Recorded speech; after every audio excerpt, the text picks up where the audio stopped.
explicar a pau de xuño de 2025 o exercicio de Poisson. Esta barra tiña 80 milímetros por 8 por 16. Estos son os datos que temos. L sub 0, a longitude inicial serían 80 milímetros, a sub 0 sería 8 por 16, que é a superficie deste cuadrado, deste rectángulo, sería tamén aquí un rectángulo. E o libro de Rubén Castaño considera este eixo de coordenadas. Este lado sería o eixo Z, que sempre intentamos, si temos que facer exercicios de Poisson, considerar o Z. Despois aquí considera o Y e aquí considera o X. Realmente o único que nos importa é o Z. O X e o Y poderíamos considerar que este es X e este es Y, o este X e este Y, da igual. Moi ben. Estas son as fórmulas que temos que saber. Sigma igual a forza partido por superficie, E igual a sigma partido por épsilon, e épsilon igual a incremento de L partido por L sub 0. Estas son as fórmulas, sendo incremento de L, L menos L sub 0 partido por L sub 0. Estas son as fórmulas do bloque de materiais.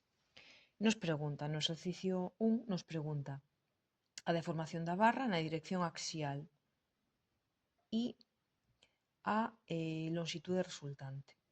Vale, entón nos pregunta épsilon, vale, que sería épsilon de z, non? Este de aquí.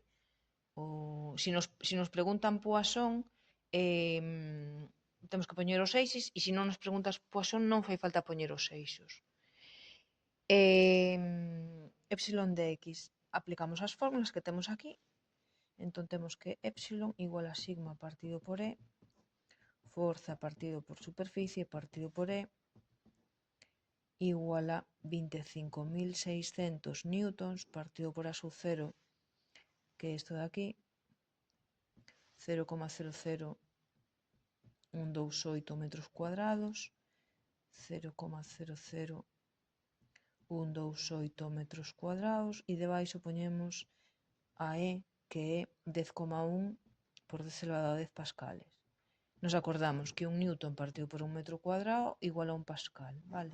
Entón aquí, pascal, teríamos pascal, e aquí se vai.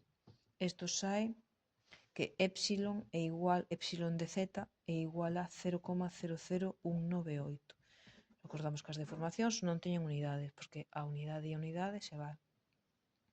Temos que calcular a L. Para calcular a L utilizamos esta fórmula, épsilon igual a incremento de L partido por L sub 0, sendo L menos L sub 0 partido por L sub 0, entón nos queda que 0,00198 igual a L menos L sub 0, que é 0,08.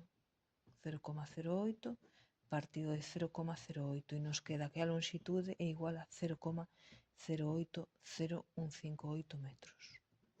Vale, vemos que a barra esta a sometemos a tracción, vale, que é o que nos di o enunciado, e este lado se estira, vale, está sometido a tracción. Pasamos de 80 milímetros a 80,1. Moi ben. Poisson. A fórmula de Poisson hai que sabela, vale? A fórmula de Poisson hai que sabela, que sería como Poisson sería así, o modelo de Poisson, e sería o valor absoluto de deformación en X partido por deformación en Z igual a deformación en Y partido por deformación en Z. Vale, o que nos interesa é a Z. Entón a Z sempre é este lado máis largo. Que pasa aquí con X e Y? Porque nos da igual si isto es X ou Y ou aquí, pero bueno, hai que decir, bueno, pues isto es X ou isto es Y. Deixalo aquí indicado para despois facer estas fórmulas. No apartado B da PAU nos pregunta o coeficiente de Poisson, aquí igual, e a contracción da terceira arista. A contracción da terceira arista. Claro, poderíamos preguntarnos, e cal é a terceira arista? Pois a terceira arista é a que non nos dá un valor. É dicir, aquí no enunciado nos di que esta arista de 16, está aquí, a de 16, despois da deformación, despois da tracción, pasa a ter un valor de 15,990. Vale, isto o di o enunciado, Entón aquí temos unha arista que medía 16 e pasa a medir 15,90. É dicir, hai unha contracción aquí. Vale, ollo, se hai unha contracción hai que poñer un signo negativo. Vale. E tamén temos pois esa, la tercera arista, que sería de 8, vale, que sería esta de aquí. Esta pasa de 16 a 15 e esta de 8 pois non se sabe que pasa, non? Se pasa de 16 a... pois hai unha modificación nese 8, vale? Vamos a considerar isto que é a de 16, que estamos falando de x, vale, esta sería a deformación de x, e aquí vamos a falar da deformación de y. Repito, poderíamos facelo ao contrario, porque aquí este valor non varía. Vamos a aplicar Poisson. Bueno, vamos a calcular antes a deformación de x, non? Porque a deformación de z a sabemos, o que non sabemos é a deformación de x. Vale, entón, a deformación de x, a fórmula esta, incremento de L partido por L sub 0. Vale, sendo aquí a L, vale, estamos aquí, a L pois sería 16, vale, e a L sub 0, perdón, a L sub 0 é 16 e a L 15,990. Vale, entón L menos L sub 0 partido por L sub 0. L sub 0 sería 16 e 15,990. E aquí nos sale negativo isto. 6,25 por 10 elevado a menos 4. Entón aquí nos salió negativo, xa non pusemos non son negativos, xa nos sale en negativo. Calculamos Poisson, vale? Formulita de aquí. Deformación de x partido por deformación de z e o valor absoluto. Aquí temos, por un lado, menos 6,25 por 10 elevado a menos 4, nos acordamos que as deformacións non teñen unidades, son adimensionais, e abaixo a EZ, que foi a que calculamos aquí, 0,00198. 0,00198. Que sae de aquí? Pois de aí sale que Poisson é 0,32. Vale? Poderíamos utilizar esta fórmula para calcular Poisson ou esta. Por que non utilizamos esta? Pois claro, porque aquí nós non sabemos a deformación en I. Sin embargo, sabemos este dato e estos. Entón calculamos Poisson. Despois poderíamos sacalo para aquí. Moi ben.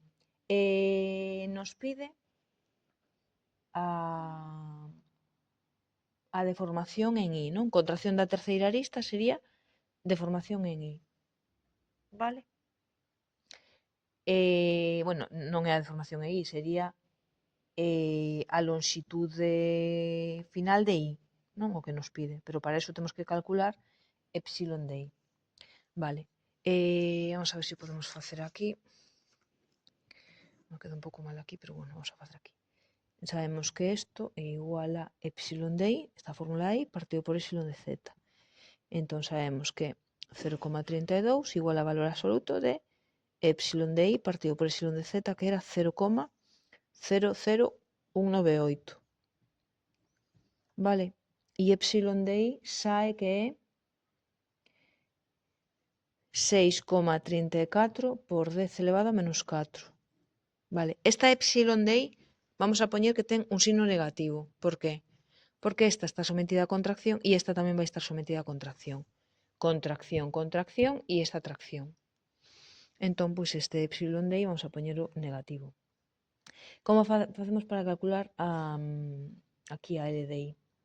Para calcular L de I temos que epsilon de I igual a incremento de L de I partido por L sub 0 de I. Vale, esta fórmula de aquí. Entón queda que menos 6,34 por 10 elevado a menos 4 igual a L sub 0 de I, que é este valor, non? 0,8 milímetros, que é 0,008 metros. Entón, poñemos 0,008 metros. E aquí calculamos o incremento de L de I. Incremento de L de I igual a